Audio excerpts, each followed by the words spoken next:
Alors là, je déballe deux sculptures qui s'appellent Ecchymose, des pièces recouvertes de sable. Là, on ne voit pas évidemment.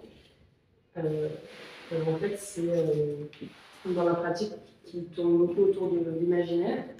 J'aime beaucoup en fait imaginer des formes de paysages ou de vivants qui peupleraient la Terre bien après notre disparition et la destruction de notre monde tel qu'on le connaît. Je fais partie des sélectionnés pour une exposition qui dure jusqu'en janvier. C'est un super tremplin, je pense, pour les jeunes artistes comme moi, fraîchement diplômés. Je me présente pour la sélection première, une installation vidéo sonore sur laquelle je travaille depuis 1 an, que j'ai tourné et enregistré en fait à l'occasion de 4 résidences que j'ai fait à Saint-Nazaire, au P9. Et c'est une sorte de vidéo assez contemplative, l'absence en fait de narration, en fait c'est ancré.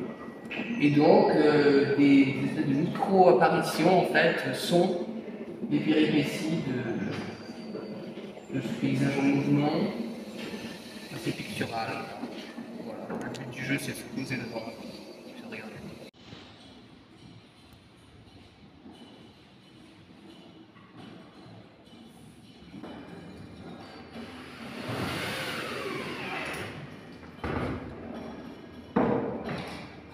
Elle appartient à un ensemble de 3 maquettes qui est voué à continuer et qui travaille autour des villes idéales et de tout le mouvement des années 20, 30, 40, 50, 60. Et j'y ai mélangé plusieurs architectures. C'est des bâtiments fictifs que j'ai inventés, maquettés, découpés et assemblés. Ils sont connectés visuellement avec des dessins et avec des textes.